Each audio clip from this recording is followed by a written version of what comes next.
Hey everybody, thank you so much for joining me. So today we're diving back into that gouache, and I remembered I had, one, put my finger there, but I have the stamp from the ton. It's the butterfly with the flowers that kind of fall off, and I thought, you know what, this would be really fun to paint in the white as well.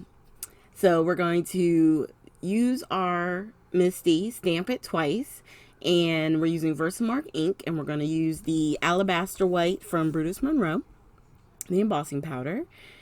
And I'm tapping and I powder my cardstock up like a crazy person because you don't want that embossing powder to stick places you don't want. Even though for me it's not a huge problem because I always splatter my cards a little, after I'm done. So if there is some random embossing powder, it just adds to the splatters as far as I'm concerned. So I'm just going to heat this up, constantly moving it around so I don't burn my fingers and making sure that I don't miss a spot. I kind of have it on an angle so I can see when it turns bright white, then I know that it's melted. Okay, and then I'm going to let it cool for a little bit. And then I'm just going to set up a few things here real quick. I got this little container here. I'm going to put some water in. And then I was looking through trying to find my silver brushes. And I have one that I like for smaller pieces or items. It's a number 4 brush. And I was trying to figure out where did I put it. Because I have 2 8s, I have 4.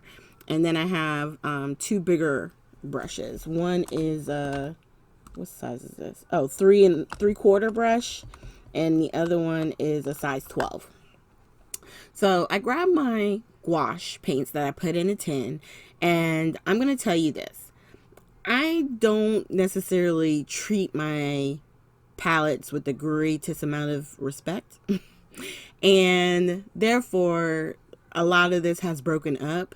When I did research on YouTube, a lot of people talked about how when they put their gouache into these little pans, they did crack up, break up, and you do have some, pieces that fall out during the course of, moving it around and it shifting.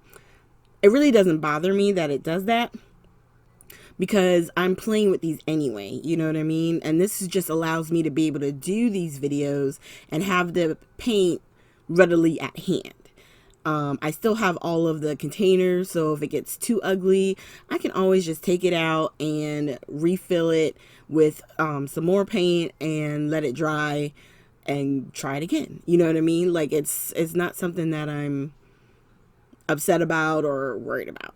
Okay, so just like with all the other gouache series, I started with putting some water into my little gouache pan, and I'm trying to pull more of the concentrated color in one area and then let the wetness, like from the brush, you'll see me, I'll dip it into the water to pull it out. So I moved in closer so you could see. Now, I will tell you this, when you're first putting it down, it does look like you can't see any of your lines and it just looks very cloudy.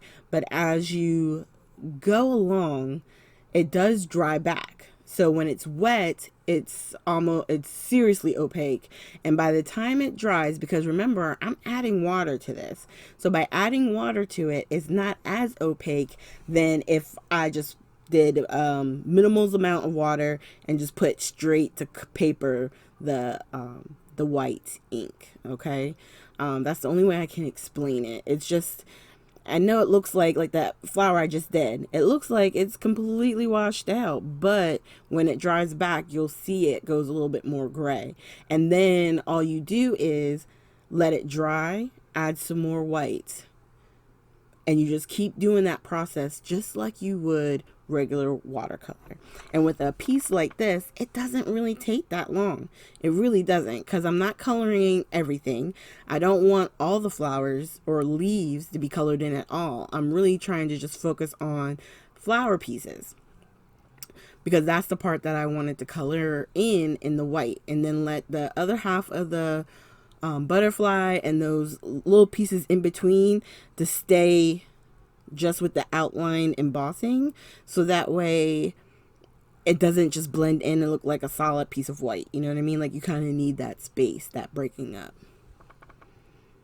And I haven't forgotten, but my next one of these, I'm not sure exactly which one, what I'm going to try and do is use this and then take one of my like Wink of Stella clear brush markers and show you how to use it to color in the image. And then not only are you using the gouache paints, but you're going to be adding sparkle too. It'll be tons of fun.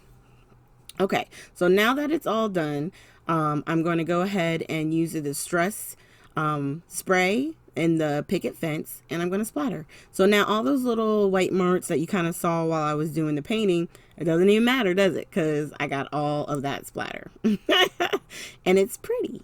So to finish up this card, I knew that I wanted to put maybe a piece of vellum across the bottom half, and then attach my sentiment to the vellum. So I cut a cardstock. It's 8.5 by 11 sheet of paper. I cut it down to 5.5 by 11. So that way when I score it with my score pal here, or my score buddy, I'm going to score it at 5.5. So that makes a square card, 5.5 by 5.5. Okay.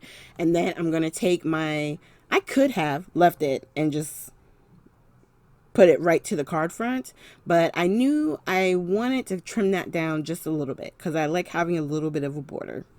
So I'm going to trim down, I think it's like 1/4 of an inch. So it's 5.25 by 5.25, my finish square. And then on the edges where I cut, I'm going to sand with my my block there, because this particular watercolor paper, it's very soft, and when you cut it, it has a lot of fuzzies on it. So you definitely want to use your sander for that. So I put tape on the ends of each sides of the vellum.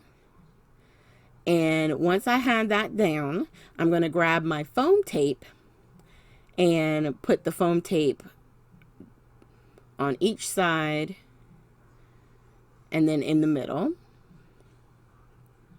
And I'll put that little piece to the side. I was just showing you my jar of M&Ms. I went to a crafting event, and my secret sister gave me these jars with the candy that I like in it.